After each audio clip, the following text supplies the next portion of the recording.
Il ne connaissait pas ses parents. Et du coup, la fin pouvait arriver. Mais du coup, il ne savait pas à quel animal faire confiance. Il avait trouvé un bébé biquette qui s'était évanoui. Il a voulu aller le voir et l'élever comme sa propre chèvre. Mais sauf faire exprès, la chèvre était montée se téléporter. Drôlement, ils l'ont été mettre dans une maison.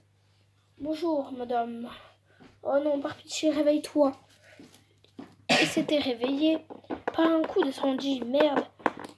dit la chèvre, mais ne savait pas ce que ça voulait dire. Et la chèvre voulait dire « Bé !» avait appris le mot « merde ».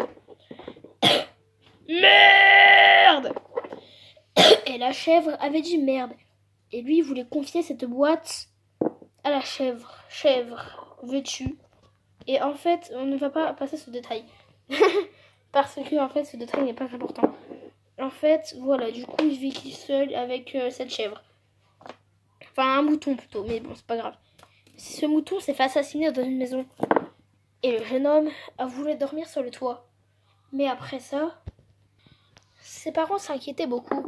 Sa mère était tombée, son père aussi, les papis aussi, la poulette aussi. Et oh, s'il vous plaît, arrêtez vos conneries de filles matures. Elle avait dit qu'elle n'était pas si mature. C'est vrai, regardez, elle fait des saltos comme un bébé de 1 an. Et ce bébé, bien sûr, c'était le nouveau-né des rois. Parce que les rois, avoir perdu leur propre fils, n'avaient rien à foutre. Mais du coup, ils ont fait un deuxième qu'ils ont appelé Jésus. Et après, cette histoire s'est mieux passée avec leur deuxième Jésus. Mais ils ont fait comme si de rien n'était. Et du coup, voilà, ils ont fait croire que c'était un vrai Jésus. Mais en fait, d'un coup, il y a une maisonnette qui a repoussé. Et juste, en fait, ce que j'ai pas dit dans l'histoire, c'est que cette maisonnette pouvait passer par la terre et repousser à un autre endroit. Et du coup, elle pouvait se perdre là-dedans. Et le bébé alla dans cette maisonnette. Mais s'il y a quelqu'un dedans, normalement, le roi s'est cassé la gueule. Je dis non. Le roi a dit je dis non.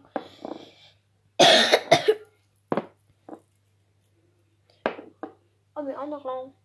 Et ce chat, ça fait 10 ans qu'il est là, n'avait jamais rien dit et était en train de manger les villageois. Et les ânes, avec ses ailes cassées, a dit que il portait plainte contre le chat. Parce que le chat avait regardé avec ses petites oreilles, voulait trop manger ce pauvre âne. Oh! L'âne, comme l'âne trop, n'avait pas assez de mémoire pour vivre. Et du coup, il s'est fait croquer les oreilles. Et en éclair, elle avait rien à foutre. Il voulait même croquer la vache. Elle s'est dit, mais merde, qu'est-ce que cette vache? Elle voulait trop la croquer. Mais sans faire exprès, cette vache, elle est tombée sur l'âne. L'âne trop, dévasté. Un peu de paille, en éclair sa fin de paille. Je veux pas de paille, dit en éclair. Et du coup, dépassé, et ben le roi et la reine faisaient comme si de rien n'était. Ils vont faire une nouvelle cérémonie et les gens se sont réveillés de le magnifique sort.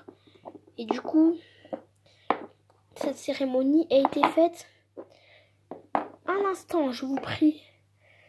Et du coup, ils se sont bien tous mis et ils voulaient faire comme le début parce qu'en fait, ils en avaient marre des nouveau-nés.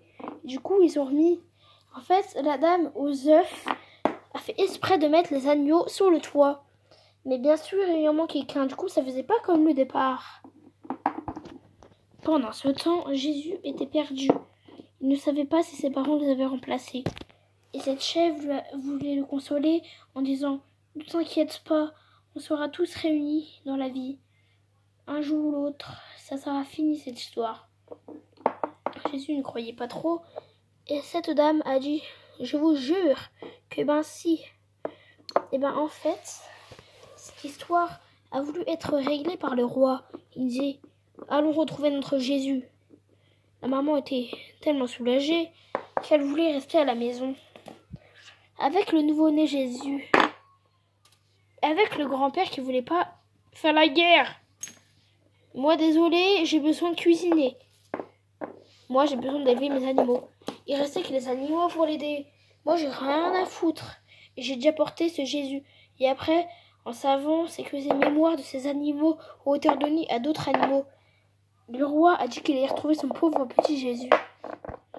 Mais un mois plus tard, il marcha toujours autant et ne retrouvera pas de chemin. 2 mois plus tard, il essayait encore. 3 mois plus tard, il testa toujours, mais ne trouvera aucune trace. 4 mois plus tard, en fait, ce qu'il se rendait pas compte, c'est qu'il faisait le tour.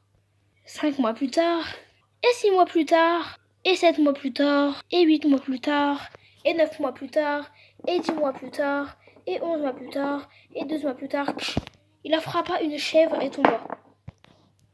C'est Jésus disant, mais monsieur, mais qu'est-ce que vous faites? Mais, Père, oh mon Jésus, je t'ai enfin retrouvé. Oh non, qu'est-ce qui s'est passé? En fait, ta maman t'a remplacé par un autre Jésus. Comment ça? Et après, ils se retournent au village 2 ans plus tard. Et la maman ne les reconnaissait pas. Mais vous êtes qui, vous? Oh putain, Jésus! Et en fait, elle reconnaissait même pas ce père. Mais en fait, si c'est bon, je m'en ai fou. Mais en fait, c'est bon, je te reconnais. Mais en fait, c'est qui ce bébé à l'intérieur? C'est nouveau Jésus. Non, c'est moi Jésus. Mais c'est pas grave, c'est nouveau Jésus. Bon, bonjour nouveau Jésus. En fait, il y a 2 Jésus. Toi, je t'appelle 2, toi, je t'appelle 1, le bébé. N'importe quoi, moi, je suis le vrai. Bon, je t'appelle 1 et lui, c'est le 2 alors. Non, ça s'appelle Jésus. Mais non, mais lui, il faut que je trouve un nouveau prénom. Ça ne va pas. Josiane. Je m'appelle Josiane Pichier, professeur de danse de forêt. Bip. En fait, c'est bon, on va l'appeler Albert. Voilà. Albert. Et toi, c'est Jésus. Oui, voilà, c'est parfait. Et maintenant, cette famille vécut heureuse.